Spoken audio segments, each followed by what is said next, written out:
May I come in, sir? Please come in.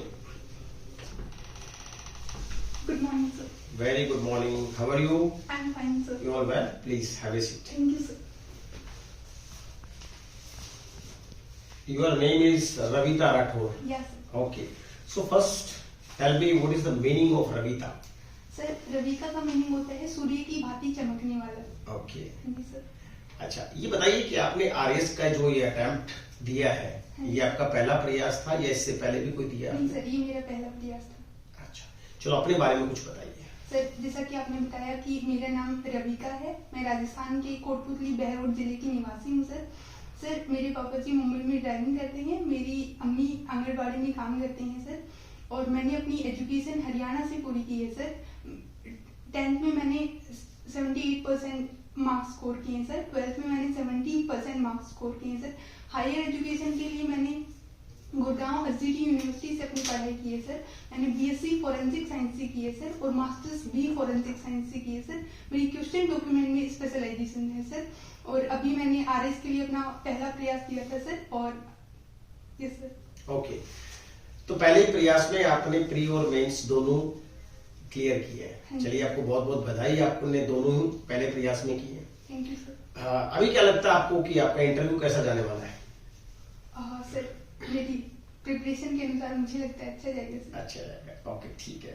तो आपने RS बनने का सपना कहाँ से लिए? आपका सोर्स ऑफ इंस्पिरेशन कौन है? Yes sir.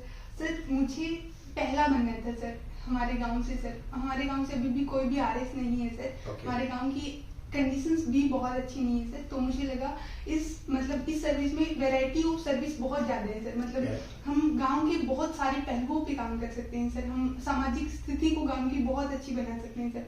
तो मुझे लगा सर ये सर्विस मेरे लिए सही रहेगी सर। ओके, आपकी जब मैं प्रोफाइल देख रहा हूँ तो मुझे काफी इफेक्टिव प्रोफाइल दिखाई दे रही है। आपने अपनी हॉबीज में लिखा है रीडिंग बुक्स, यस सर। दूसरा लिखा आपने पोएट्री राइटिंग, यस सर। गजल राइटिंग यस सर। और डायरी राइटिंग। Yes sir. तो आप किस तरह की किताबें पढ़ती हैं?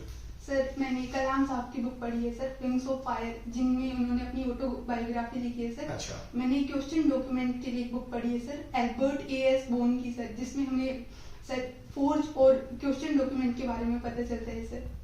विंग्स ऑफ फायर का प्रीव्यू क्या है? सर वो एपीजे अब्दुल कलाम साहब की ऑटोबायोग्राफी है सर, उसमें उन्होंने अपनी पूरी जिंदगी के बारे में लिखा है सर। आपको सबसे अच्छा पार्ट विंग्स ऑफ फायर का कौन सा लगा? सर मुझे विंग्स ऑफ फायर का सबसे अच्छा पार्ट वो लगता है सर, जब कलाम साहब अपने इंटरव्यू में फेल हो जाते हैं सर, और उसके बाद उन्हें लगता है कि उनका नहीं होगा सर, और उसमें उन्होंने बताया कि वो इंटरव्यू में जब वो फेल हो जाते हैं सर, तब वो मतलब उन्हें लगता है कि अब वो कुछ भी नहीं कर सकते हैं सर, लेकिन तब वो एक मंदिर में जाते हैं सर, और उन्हें पता चलता है सर कि मेरा इसलिए नहीं हुआ होगा क्योंकि खुदा ने मेरे लिए इससे कुछ अच्छा प्लान किया होगा। तो ये पार्ट मुझे बहुत अच्छा लगता है सर। ठीक है, कौन सा इंटरव्यू फेस किया था उन्होंने? सर कब किया एनडीए था? का। एनडीए का? हाँ जी सर। ओके, कब किया था? सर डेट तो एग्जैक्ट मुझे याद नहीं। अच्छा ठीक है। डॉक्टर कलाम साहब को मिसाइल मैन कहा जाता है। हाँ जी सर। तो ये मिसाइल मैन सबसे पहले उनको किसने कहा है?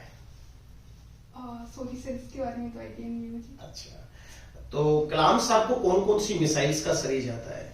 सर उन्होंने अग्नि मिसाइल्स बनाई हैं सर, उन्होंने लॉन्ग रेंज मिसाइल बनाई है सर, शॉर्ट रेंज मिसाइल बनाई है सर, और उन्होंने शॉर्ट रेंज मिसाइल के बारे में ये भी कहा था सर कि मतलब लॉन्ग रेंज मिसाइल्स के बारे में ये भी कहा था सर कि इनका भविष्य में ज्यादा यूज नहीं होगा, क्योंकि मतलब हमारी दुश्मनी अमेरिका से बहुत ज्यादा नहीं हो सकती ना सर, हमारी दुश्मनी पड़ोसी देशों से हो सकती है सर। ओके, तो जो अग्नि 5 है यस सर। उसका रेंज कितना है?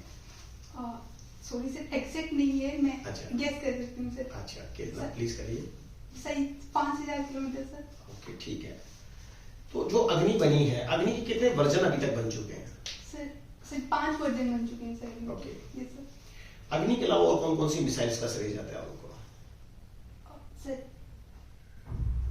कोई 4-5 मिसाइल्स के नाम बताइए जिसे आप समझती है कि बहुत इंटर कॉन्टिनेंटल बैलिस्टिक मिसाइल कौन कौन सी है इसमें? आईसीबीएम जिसको हम बोलते हैं। Yes sir. कौन कौन सी? सर अग्नि है सर, त्रिशूल है सर। हाँ। और सर अभी ये दो ही को लो पा रही है सर। ओके ठीक है, तो मिसाइल्स के बारे में आपको जानकारी ठीक है।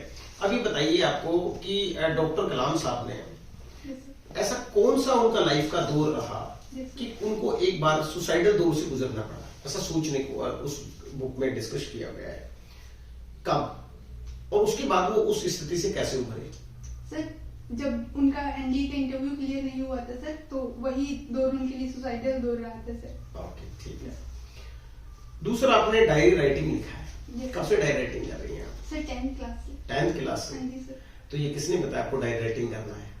हाँ सर। या खुद से कहीं से? सर ये मेरी खुद की इंस्पिरेशन है सर, मैं अपने थॉट्स को समझ नहीं पाती थी सर। तो मैंने सोचा एक बार लिख के ट्राई करते हैं ताकि क्लियरिटी ऑफ थॉट हमें हो जाए सर। तो तभी से मैंने डायरी राइटिंग स्टार्ट किया सर, और उसने मुझे बहुत हेल्प की है सर। तो डायरी राइटिंग से आपको क्या क्या बेनिफिट्स हुए? सर एक तो मतलब सेल्फ कम्युनिकेशन बहुत अच्छा होता है सर, एक क्लियरिटी ऑफ थॉट होती है सर, हमें पता चल रहा है कि हमारे अंदर कौन सी उलझन चल रही है सर। और सर एक ऐसा लगता है सर हम कभी भी अपनी लाइफ की किसी भी फेज को जाके उस डायरी में पढ़ सकते हैं सर। तो ये सर। गजल भी आपने लिखा है, गजल भी आपकी, ये हॉबी कब से डेवलप हुई है आपकी? सर डायरी लिखते लिखते ही ये डेवलप हुई है सर। ये सर। अच्छा, कितनी गजल लिख चुकी हैं अभी तक आप? सर 20 से 25 सर। 20 से 25। Yes, ये खुद लिखती हैं? हाँ जी सर। अच्छा, तो बेस्ट शायर कौन है आपकी लाइफ में, उसको आप सबसे ज्यादा पसंद करते हो, उनकी गजल से आपको बहुत पसंद है? सर मुझे जॉन एलिया साहब की शायरियाँ बहुत अच्छी लगती हैं सर। सबसे बेस्ट शायरी आपको कौन सी लगी उनकी? सर उन्होंने लिखा था कि और कुछ नहीं था बेचने के लिए तो हमने हमारे ख्वाब भी बेच दिए, तो ये मुझे बहुत प्यारी लगी। सुनाइए उसकी कोई दो लाइन। सर यही है कि कुछ नहीं था मेरे पास बेचने के लिए तो मैंने मेरे ख्वाब भी बेच डाले। ओके। और राहत इंदौरी साहब की? ये सर राहत इंदौरी साहब भी बहुत अच्छी शायर है सर, लेकिन मुझे पर्सनली सर जॉन एलिया साहब बहुत अच्छे लगते हैं। ओके। कोई आपने अपनी गजल लिखी हो जिसमें कहीं से कोई आइडिया आपने कॉपी नहीं किया हो? Okay sir. कौन सी गजल? सर मैंने लिखी थी सर कि हर वक्त जिद न किया करो मेरी जिंदगी की कहानी सुनने की है दोस्त, दास्तान ये जिंदगी कुछ ऐसी है मैं हंसकर भी सुनाऊंगी तो तुम्हें रोना आ जाएगा। क्या बात है। आगे आपने जो ग्रेजुएशन किया है वो कहाँ से किया है और किस स्ट्रीम में किया है? सर मैंने एसडीटी यूनिवर्सिटी से किया है सर, और मैंने फोरेंसिक साइंस से की है सर। आपको फोरेंसिक साइंस लेने का आइडिया कहाँ से आया? बल्कि आपके जो 10th 12th के अंदर जो सब्जेक्ट्स हैं वो फिजिक्स, केमिस्ट्री, बायो हैं, टोटली डिफरेंट हैं। आपने बीएससी करने के बजाय आपने फोरेंसिक साइंस की तरफ गए आप। है? तो ऐसा आइडिया कहाँ से आया और क्यों आपने फोरेंसिक साइंस लिया? Sir to be very honest CID देख के मुझे लगा कि कुछ अलग करना चाहिए, कुछ डिफरेंट करना चाहिए। अच्छा, सीआईडी से आइडिया है कि फोरेंसिक साइंस लेनी चाहिए, ठीक है। तो उसके बाद में आपको लगा कि डिसीजन सही है? या सर। ओके, ठीक है। तो मुझे ये बताइए कि फोरेंसिक साइंस का मेन रोल क्या होता है? अगर आप मान लो सीआईडी के पार्ट हैं तो आपका क्या मेन रोल रहेगा? सर फोरेंसिक साइंस का मेन रोल इन्वेस्टिगेटिव पर्पस के लिए होता है सर। जैसे हम क्राइम सीन से कोई भी एविडेंस उठा के लाए सर, उसका एनालिसिस करना होता है सर। मतलब सर जैसे मैं सर फोरेंसिक साइंस की कुछ प्रिंसिपल होते हैं सर। पहला प्रिंसिपल यही होता है sir that every contact leave traces. Sir जैसे अगर मैंने इस चेयर को छुआ है तो कुछ ना कुछ मेरे ट्रेस इस पे रह जाएंगे सर, चाहे मैंने ग्लव्स ही क्यों ना पहने हो सर। लेकिन अगर मैंने ग्लव्स नहीं पहने हैं सर तो मेरे फिंगरप्रिंट्स यहाँ पे रह जाएंगे सर। तो फिंगरप्रिंट्स की पूरी स्टडी होती है सर, तो कि आप कैसे फिंगरप्रिंट्स को उठा सकते हो, कैसे उनको कलेक्ट कर सकते हो। और अगर आपने ग्लव्स पहने हैं तो फिर आइडेंटिफिकेशन कैसे होगा? सर तो फिंगरप्रिंट्स का आइडेंटिफिकेशन नहीं होगा सर, हमारा जो पसीना वहाँ पे रह जाता है सर, उसे डीएनए मैच करके देख सकते हैं सर। करेक्ट। चलिए दूसरी बात मैं आपको पूछना चाहता हूँ, आप राजस्थान के कोटपुतली बहरोड जिले से हैं। हाँ जी सर। कब बना ये जिला? सर ये अभी बना है। रामलुभाया सर नए राजस्थान के जिले बनाने के लिए कांग्रेस गवर्नमेंट ने रामलुभाया समिति का गठन किया है सर, जिससे उन्होंने नए जिले रिकमेंड किए हैं सर। तो ये अभी नया जिला ही बने सर। तो राजस्थान में अभी कितने जिले हैं? सर 50। ओके, 50 जिले। हाँ जी। लेकिन अभी भारतीय जनता पार्टी ने आके या बीजेपी सरकार ने आके या भजनलाल सरकार ने अभी कुछ जिले कैंसिल कर दिए। कौन कौन से जिले कैंसिल कर दिए? सर उन्होंने दूदू, अनूपगढ़, जोधपुर ग्रामीण, जयपुर ग्रामीण और सर ऐसे ही कुछ और भी जिले किए। अच्छा, आपको क्या लगता है कि गहलोत सरकार ने जिले बनाए और भजनलाल सरकार ने जिले कैंसिल किए, तो डिसीजन उनका ठीक था या डिसीजन इनका ठीक है? अगर उनका ठीक था तो क्यों ठीक था, अगर इनका ठीक है तो क्यों ठीक है? सर मुझे लगता है दोनों ही डिसीजन ठीक थे सर। सर अभी इन्होंने मतलब सर उन्होंने एक समिति का गठन किया था सर जिले बनाने के लिए बेसिकली, तो उस कमेटी ने रिकमेंड किए थे वो जिले, तो उस हिसाब से उन्होंने जिले बना दिए सर। लेकिन बाद में उन सारे जिलों का रिव्यू किया गया सर। जैसे कि हम जयपुर ग्रामीण और जयपुर शहरी की बात करें सर, तो ग्रामीण और शहरी अलग अलग जिला बनाने का कोई ज्यादा फायदा नहीं होता सर। तो उन्हें जहाँ बेनिफिट नहीं लगा सर, उन्होंने वो जिले कैंसिल किए सर। तो मुझे लगता है दोनों ही डिसीजन सही है सर। अच्छा, उनको लगा कि जिले बनाने चाहिए, इनको लगा कि ये जिले कैंसिल होने चाहिए। क्या दूदू एक जिले के लिए डिजर्व करता था? नहीं सर। क्या जयपुर ग्रामीण और जयपुर शहर ये 2 जिले डिजर्व करते थे? ये नहीं करते थे। नहीं करते। उन्होंने बहुत कौन सी कमेटी ने डिसीजन लिया ये? सर जिले बनाने का राम लुभाया कमेटी। क्या है राम लुभाया कमेटी? सर राम लुभाया सर एक रिटायर्ड IAS ऑफिसर रहे हैं सर। उनके नेतृत्व में सर 21 मार्च 2022 को राम लुभाया कमेटी का गठन किया गया सर। उसके कुछ मेंबर भी रहे हैं सर, ताकि मतलब वो बता सके कि कितने जिले राजस्थान में और बनाए जा सके सर। ठीक है, तो राम लुभाया के अंडर में ये सारे जिले बने हैं। ठीक है, अब मुझे बताइए, आप राजस्थान की रहने वाली हैं। राजस्थान की पॉपुलेशन लगभग 8 करोड़ है। 9 करोड़ के आसपास है। 2011 की सेंसस के अकॉर्डिंग की बात कर रही हैं आप, या प्रेजेंट की बात कर रही हैं? प्रेजेंट की सर। ओके, ठीक है। राजस्थान की सबसे बड़ी समस्या क्या है? सर राजस्थान में बहुत सारी समस्याएं सर, जिसमें से सूखा मुझे एक बहुत बड़ी समस्या लगती है, बाल विवाह मुझे एक बहुत बड़ी समस्या लगती है सर। और सर जैसे स्पोर्ट्स में हमारी पॉपुलेशन हरियाणा से सर बहुत ज़्यादा है, फिर भी हम स्पोर्ट्स में बहुत कम अपना योगदान दे पाते हैं सर। और सर हमारे यहाँ भ्रूण हत्या बहुत ज़्यादा होती है सर, ये बहुत बड़ी प्रॉब्लम है सर हमारे राजस्थान की। तो भ्रूण हत्या अभी भी हो रही है? यस सर, बिल्कुल। लेकिन पहले से और अब में फर्क पड़ा है? सर मुझे लगता है पहले से अब और ज्यादा होने लगी है सर, टेक्नोलॉजी की वजह से सर। अच्छा, ये सर पहले ऐसा होता था सर कि क्या कोई इसका सर्वे हुआ, हम कह सकते हैं किसी आधार पे कि पहले से भ्रूण हत्या ज्यादा हो रही है, कम हो? सर मतलब ऐसा कोई सर्वे नहीं हुआ है सर, लेकिन रियल में ज्यादा हो रही है सर। पहले ऐसा होता था सर, जन्म के बाद कन्या को मार दिया जाता था सर। तो मतलब अब पहले टेक्नोलॉजी नहीं थी सर, हम नहीं पता लगा सकते थे कि औरत के गर्भ में क्या है सर। लेकिन अब हम लिंग जांच की जो मशीन आ गई है सर, उनकी वजह से भ्रूण हत्या बहुत ज्यादा हो रही है सर। इसलिए हमारा लिंग रेशो भी बहुत कम है सर। ओके, तो अभी सेक्स रेशियो क्या है राजस्थान का? सर 9:3। 9:3 है। Yes sir. सबसे कम सेक्स रेशियो कौन से स्टेट का है? सबसे कम सर सेक्स रेशियो कौन से स्टेट? सर मेवाड़। मैं स्टेट की बात कर रहा हूँ। Okay sir. सर अगर हम सबसे ज्यादा की बात करें तो डूंगरपुर का है सर। और मैं राज्य की बात कर रहा हूँ। ओके सर, राज्य स्टेट सर। जी। Okay sir, okay. सबसे कम सर सबसे कम सेक्स रेशियो कौन से राज्य का है? Sir Kerala sir. सबसे कम सेक्स रेशियो? ओके सर, मुझे थोड़ा कोई बात नहीं, आप समय दे दीजिए। Okay sir. सर सबसे कम सेक्स रेशियो बिहार का है सर। अच्छा, कितना? सर एग्जैक्ट नंबर्स में मुझे याद नहीं है। ओके, और सबसे ज्यादा? सर केरल का है। कितना? सर 968। 968? Yes. या दिन ज्यादा है? सर मैं 2011 के हिसाब से बता रही हूँ सर। ठीक है, इसके बारे में पढ़िए थोड़ा सा। ओके। ओके, एक राइजिंग राजस्थान एक बहुत अच्छी स्कीम चली है राजस्थान की। Yes, sir. हाँ? ये कब से शुरू हुई है? सर ये सर अभी 2025 में ये स्टार्ट हुई है सर। दिसंबर सॉरी सर 2024 में, दिसंबर 2024 में स्टार्ट हुई है सर। हमारे जयपुर में हुई है सर। और इसमें सर 32 देशों ने पार्टिसिपेट किया है सर। इसमें हमारी थीम रही थी sir replete, responsible and ready Rajasthan. और सर इसमें हमने बहुत सारी नीतियां बनाई हैं सर, ताकि बाहर से लोग आके हमारे राजस्थान में निवेश कर सके सर। इसके दौरान हमने 2.5 लाख नए रोजगार देने का वादा किया है सर। ओके, तो इसका मेन मोटिव क्या है? रोजगार क्रिएट करना या राजस्थान को इंडस्ट्री की तरफ और आगे ले जाना? सर दोनों ही इसके मेन मोटिव है सर, क्योंकि अगर हम राजस्थान में मतलब इंडस्ट्री का डेवलपमेंट होगा तो सर रोजगार तो अपने आप क्रिएट हो जाएंगे। ओके, राजस्थान का अभी पॉवर्टी इंडेक्स क्या है? सर हमारे राजस्थान में 10.26% लोग अभी भी मतलब बिलो पॉवर्टी लाइन आते हैं सर। अच्छा, तो बीपीएल की जो कंडीशंस रखी गई कि किन लोगों को हम बीपीएल कहते हैं, किन लोगों को हम एपीएल कहते हैं और किन लोगों को हम क्रीमी लेयर कहते हैं?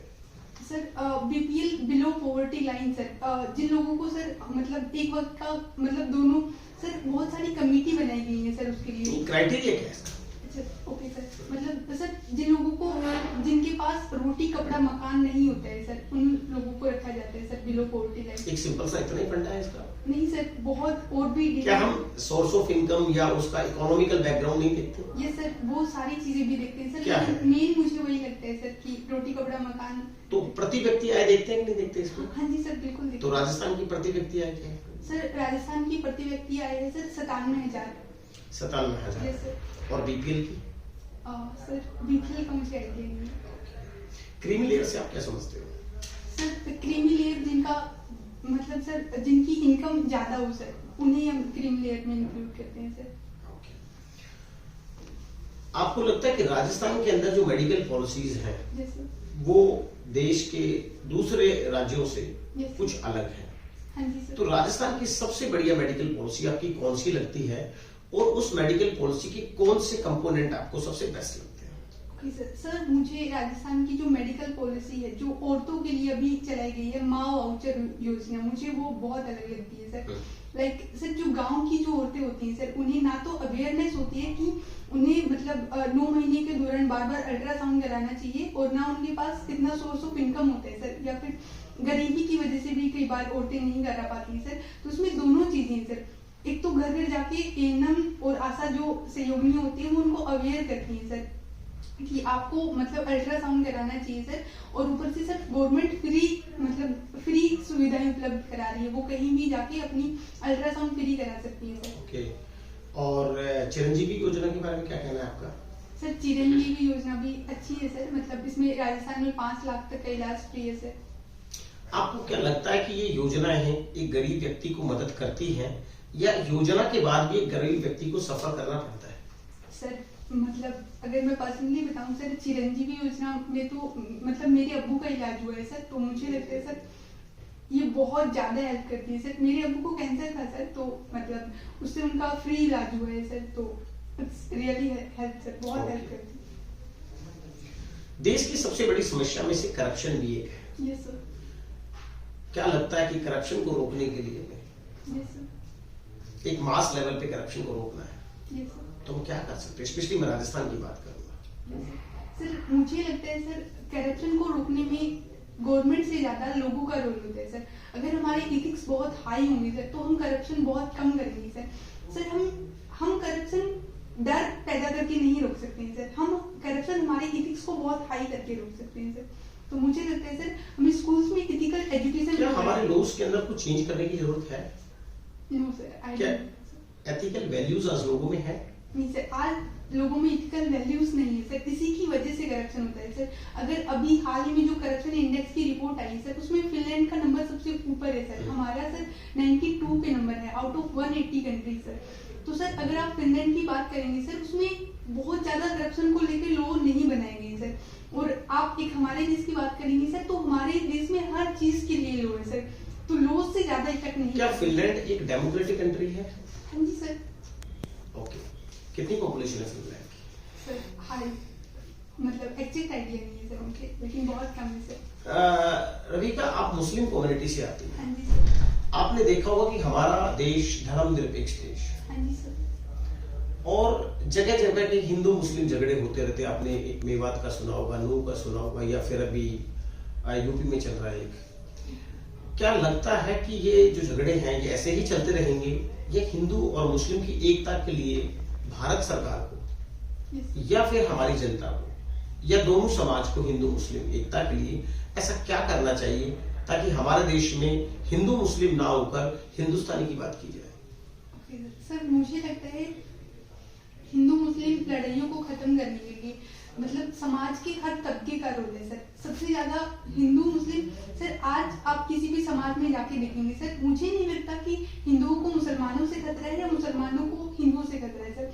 सर मैं भी एक मुसलमान हूँ, मैं हिंदी कम्युनिटी में रहती हूँ सर। हमारे आसपास के जो पड़ोसी हैं वो हिंदू है सर, तो हमारे मुझे नहीं लगता सर हमें उनसे कोई खतरा है या उन्हें हमसे कोई खतरा है सर। लेकिन सर हमारे देश में मीडिया का रोल बहुत हाई होता है सर इन धर्मों को भड़काने में सर। सर अगर हम मीडिया के इंडेक्स की बात करेंगे सर, तो हमारी मीडिया का रैंक भी बहुत लो चला गया है सर, इन्हीं सब चीजों की वजह से सर। चीजें होती कुछ है सर, वो मैनिपुलेट करके दिखाते कुछ है सर, और गवर्नमेंट का भी बहुत ज्यादा रोल है सर। और मुझे लगता है सर जनता का उससे ज्यादा रोल है सर। जब हम मतलब वोटिंग मतलब किसी के काम के आधार पर देना शुरू करेंगे सर, मुझे लगता है तब ये चीजें खत्म होंगी सर। क्योंकि आज भी मुस्लिम समाज अपने जात धर्म को देखकर वोट देता है सर, हिंदू समाज अपने जात धर्म को देख के वोट देता है, तभी ये चीजें ज्यादा उलझती हैं सर। आपको क्या लगता है कि जो संभल के अंदर इशू चल रहा है, यस सर, इसमें मुस्लिम्स जो है वो सही अपनी जगह पे हैं या फिर हिंदू अपनी जगह पे सही है, या बीच में जिसको हिंदू और मुस्लिम किसी से कोई लेना देना नहीं, वो लोग बीच में पिस रहे हैं? गवर्नमेंट इसमें सही से स्टैंड ले नहीं पा रही, या हमारा लोग कमजोर है, या फिर अगर आप वहां पे एडमिनिस्ट्रेटिव ऑफिसर होते तो इस सिचुएशन को कंट्रोल करने के लिए या उन लोगों के बीच में एक हार्मनी क्रिएट करने के लिए आप क्या करते हैं? सर मुझे लगता है हमारे लॉ में कोई परेशानी नहीं है सर, हमारा लॉ बहुत सही है सर। और जो आर्कियोलॉजिकल सर्वे ऑफ इंडिया है सर, वो भी अपना काम बहुत अच्छे से कर रही है सर। और सॉरी सर, आप क्वेश्चन रिपीट कर देंगे एक बार। मैं कहना चाहूंगा कि जो वहां पे हिंदू और जो मुस्लिम्स हैं वो आपस में इस बात को लेकर लड़ रहे हैं और अपना अपना दावा कर रहे हैं कि यहाँ पे मंदिर थे और वो कहते हैं यहाँ पे मस्जिद थी। तो इसमें आम लोग पिस रहे हैं जिनका उस मुद्दे से कोई लेना देना नहीं है, है ना? तो आपको क्या लगता है कि आप अगर वहां पे प्रशासनिक अधिकारी होती तो उस लड़ाई को या उस मुद्दे को कैसे रिजॉल्व करती? सर मैं वहाँ पे बातचीत का रास्ता अपनाती सर। मैं मतलब मुसलमानों को ये चीज समझाती भाई कि आर्कियोलॉजिकल सर्वे ऑफ इंडिया हमारे मतलब बनाई गई है भाई, तो उसका एक पर्पस है भाई, उसे अपना काम करने दिया जाए भाई। अगर आप लोगों को लगता है आप सही हैं तो हमारा कानून कभी सही के साथ गलत नहीं करता, तो आपको दंगे नहीं करने चाहिए भाई, उन्हें अपना काम बहुत आसानी से करने देना चाहिए भाई, मतलब जो सही है वही होगा भाई। ओके, आपके हिसाब से हमें आर्कियोलॉजिकल सर्वे के ऊपर छोड़ देना चाहिए? हाँ जी सर। और जो भी इनकी रिपोर्ट्स जुडिशियल को सबमिट की जाएगी उसके अकॉर्डिंग उसका डिसीजन होगा। हाँ जी सर। तो इसका मतलब जो मुसलमान वहां पे दंगे कर रहे हैं उनको दंगे नहीं करने चाहिए। ठीक है, आप मुझे कुछ बताइए कि भारत और पाकिस्तान दोनों पहले एक ही थे, 1947 में दोनों सेपरेट हो गए, बट उसके बाद पाकिस्तान से हमें 3 से 4 वॉर लड़ने पड़े। बल्कि वो वॉर शायद नहीं होते तो जो इकोनॉमिक कंडीशन है पाकिस्तान की और बेटर होती, हमारी अच्छी होती। पाकिस्तान हमेशा हमारे ऊपर फर्स्ट अटैक पॉलिसी है उनकी, बट भारत का रिटेलिएशन है, चाहे 1965 देख लो, 1971 देख लो, चाहे 1999 देख लो। क्या लगता है कि अगर पाकिस्तान और हिंदुस्तानी दोनों पड़ोसी हैं, 1960 के अकॉर्डिंग हमारे रिवर्स का जो पानी है वो भी शेयर हो रहा है, इन दोनों पड़ोसियों के बीच में कौन सा एक स्टेप हो जिसमें हमारी मिलिट्री सॉल्यूशन ना होके डिप्लोमेटिक तरीके से सॉल्व हो जाए? क्या स्टेप्स हो सकते हैं? सॉरी सर, मैं क्वेश्चन नहीं समझ पाई। क्वेश्चन ये है कि भारत और पाकिस्तान के बीच में बहुत सारे डिस्प्यूट्स हो चुके हैं, बहुत सारी लड़ाइयां हो चुकी है और अभी भी किसी न किसी मुद्दे को लेकर डिस्प्यूट्स चलते रहते हैं।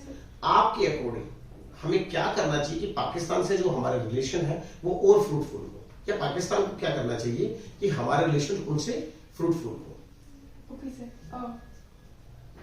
सर मुझे लगता है कि सबसे पहले तो हमें सीमा विवाद खत्म करने चाहिए सर उनके साथ। मतलब सर ऐसे हम बहुत बार ऐसा प्रयास कर भी चुके हैं सर।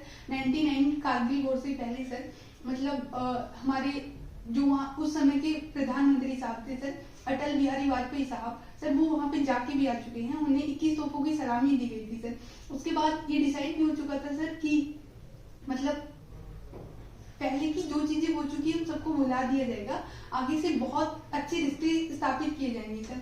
लेकिन उन्होंने ऐसा नहीं किया सर, उन्होंने ऑपरेशन अल भद्र चला दिया सर और उन्होंने कारगिल पे मतलब अपना कब्जा कर लिया सर। तो सर हमारी तरफ से हमेशा कोशिश रहती है सर कि उनके साथ मतलब बातचीत का रास्ता अपनाया जाए, लेकिन मतलब सर वो लोग सर, मुझे लगता है वहाँ पे मतलब लोकतंत्र अच्छे से अभी स्टैब्लिश नहीं हुआ है सर, तो वो होना बहुत जरूरी है सर वहाँ पे। तभी ये ऑपरेशन अल भद्र क्या था सर? सर कारगिल पे बहुत ठंड रहती है सर, वहाँ पे बर्फ जम जाती है सर, तो अक्टूबर के महीने में हम ये डिसीजन, हमारी गवर्नमेंट और पाकिस्तान की गवर्नमेंट दोनों ही डिसीजन ले लेती है सर कि हमारी सेनाएं पहाड़ी से नीचे उतर के आ जाएंगी सर, क्योंकि वहाँ पे बहुत ठंड होती है सर। लेकिन पाकिस्तान ने ऑपरेशन अल भद्र चला दिया सर। उन्होंने मतलब जब हम वापस आ गए थे सर, उन्होंने अपनी सारी सेना वहाँ डिप्लॉय कर दी सर और उन्होंने मतलब कब्जा कर लिया सर। बाद में हमें पता चला कि पाकिस्तान ने वहाँ पे कब्जा कर लिया, लेकिन हमें तब तक यकीन नहीं हुआ था सर, क्योंकि थोड़े दिन पहले हमारी उनसे बहुत अच्छी बातचीत हुई थी सर। हमें लगा कि कोई टेररिस्ट हो सकते हैं भाई, वो आतंकवादी हो सकते हैं सर, लेकिन ये चीज तब क्लियर हुई सर, तब कारगिल में उन्होंने हमारे 127 करोड़ के एम्यूनिशन पे बम गिरा के उन्हें खराब कर दिया था सर, या फिर डिस्ट्रॉय कर दिया था सर। तो वो उनका ऑपरेशन अल बद्र था सर, कि तब हिंदुस्तानी आर्मी नीचे चली जाएगी, हम वहां पे कब्जा कर लेंगे सर। ओके, ठीक। उस टाइम पे कौन थे प्रेसिडेंट पाकिस्तान के? सर मुझे याद वहां पे मिलिट्री रूल था। Yes sir. सर अभी मैं रिकॉल नहीं कर पा रही। शायद जनरल परवेज मुशर्रफ। हाँ जी सर, जनरल परवेज मुशर्रफ। ठीक है। अभी हमारे उत्तराखंड के अंदर यूसीसी जो है वो इम्प्लीमेंट हो चुका है। Yes sir. आपको क्या लगता है कि यूसीसी भारत के हर राज्य में होना चाहिए या नहीं होना चाहिए?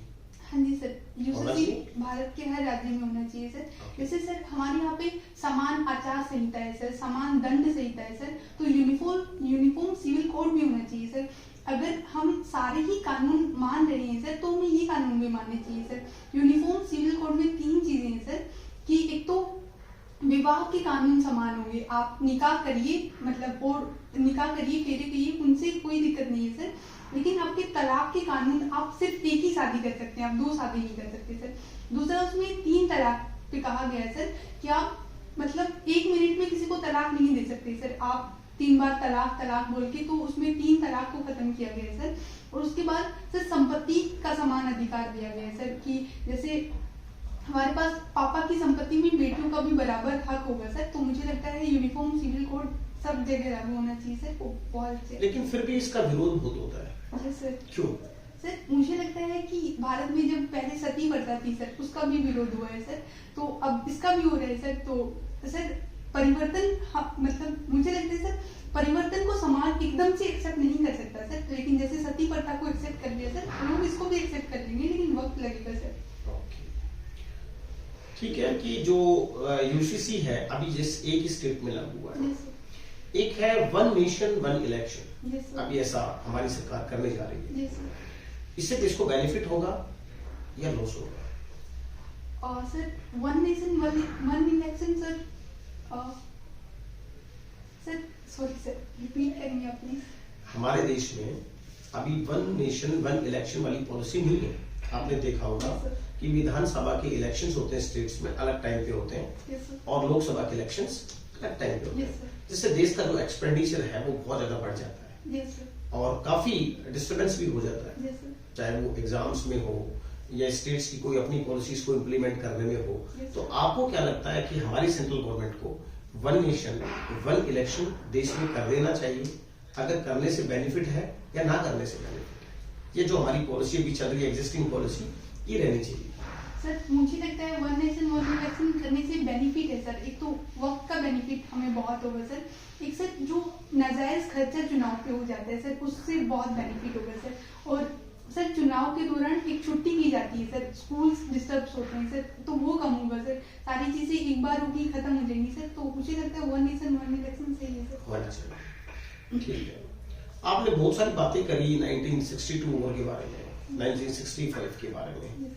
मैं पूछना चाहूंगा कि वर्ल्ड का सबसे बड़ा स्ट्रेटेजिस्ट, जिसको हम कह सकते हैं जिसने युद्ध को एक नया रूप दे दिया 1971 वॉर में, जनरल मानिक शाह, उनके बारे में क्या कहना है आपका? सॉरी सर, सर मुझे पानी पिएंगे? नो सर, थैंक यू, मेरा दोस्त है sir. General Manik Shah sir एक बहुत ही ग्रेट पर्सनैलिटी रही है सर। मतलब सर उन्होंने कभी भी अपने ऊपर पॉलिटिकल प्रेशर हावी नहीं होने दिया सर।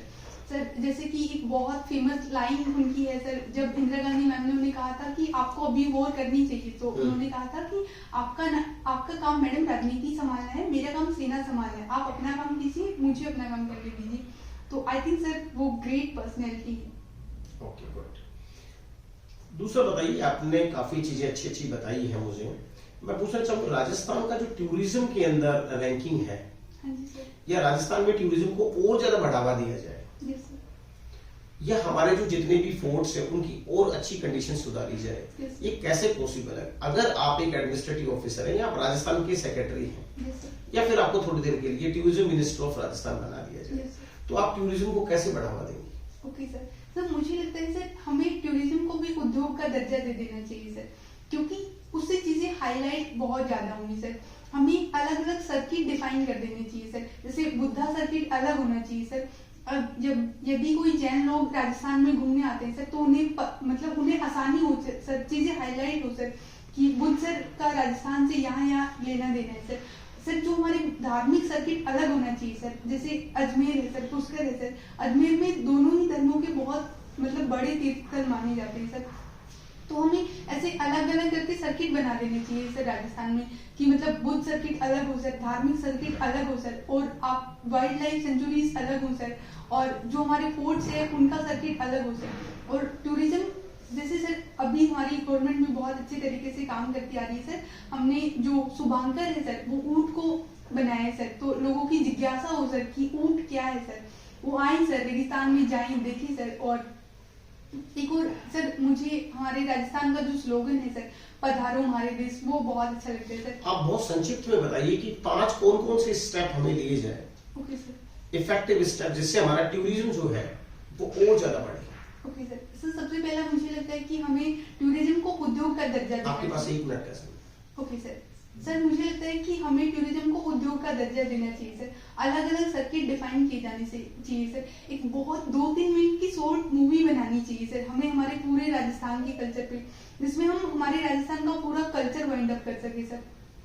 और सर हमें धार्मिक स्थल अलग बनाने चाहिए सर।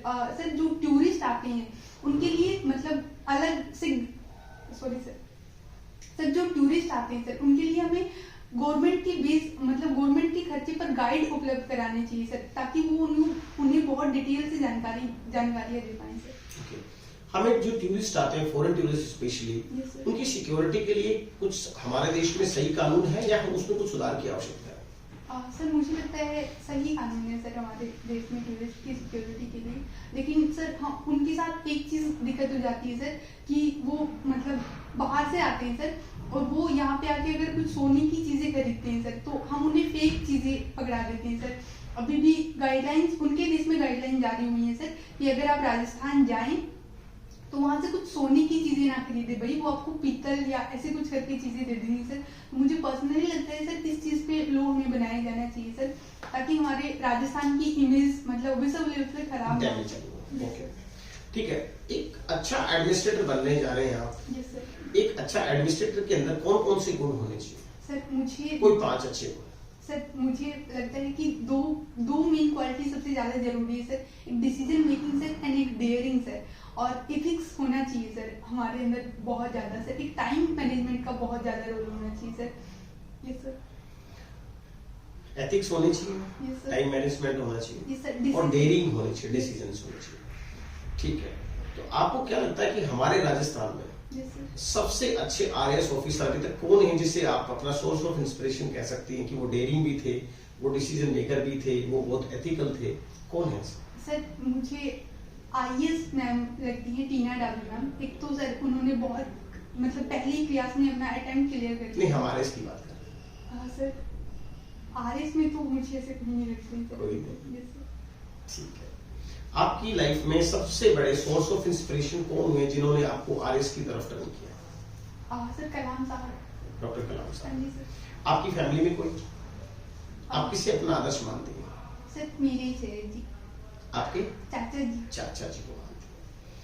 ठीक है, दूसरा मैं पूछना चाहूंगा आपको कि राजस्थान के अंदर जो पेट्रोल और डीजल की रेट्स है वो थोड़ी ज्यादा है instead of Haryana. Yes sir.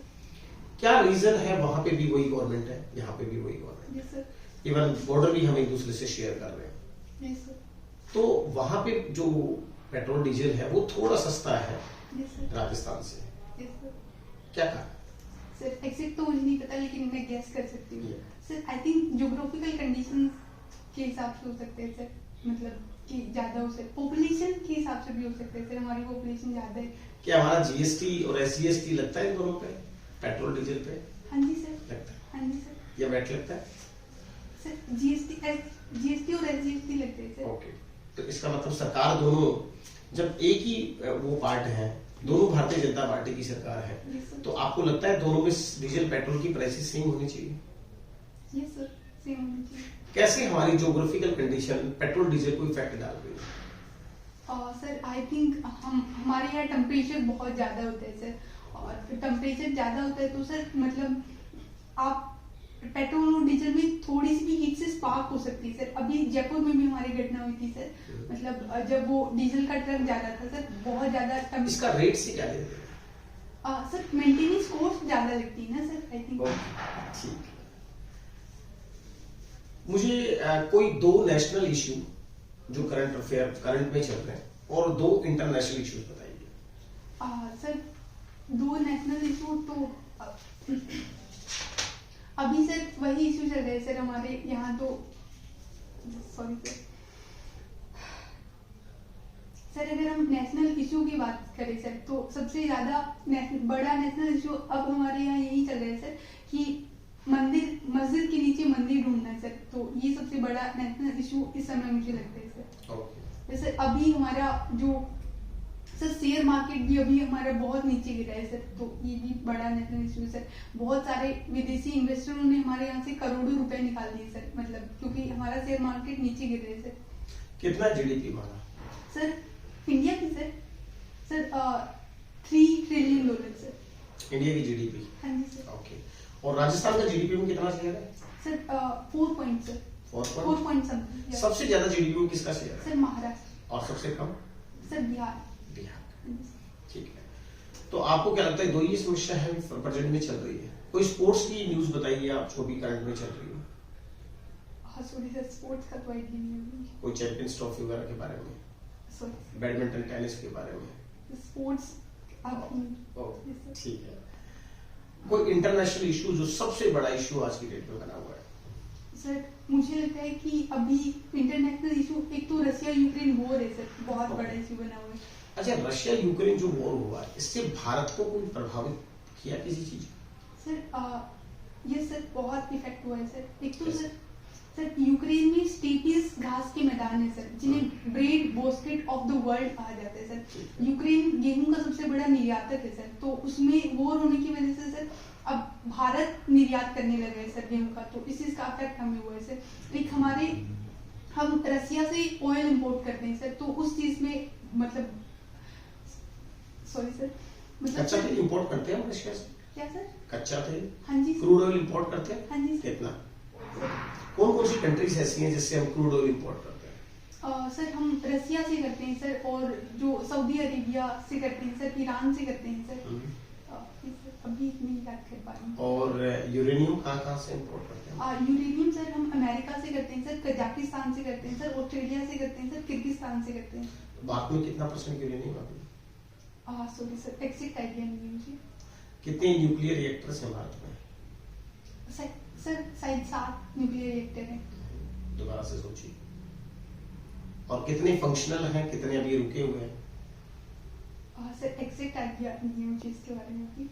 Okay, अच्छा, आपने एक बहुत प्यारा सा सब्जेक्ट लिया है, ये आपकी अपनी चॉइस थी, burn pattern analysis of the fabric. Yes sir.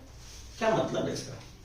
Sir burn pattern of fabric sir, sir आप सर इसमें मैंने पूरी रिसर्च की है सर, लाइक मैंने 5 डिफरेंट फैब्रिक लिए हैं सर, उनको बर्न करके देखा है सर।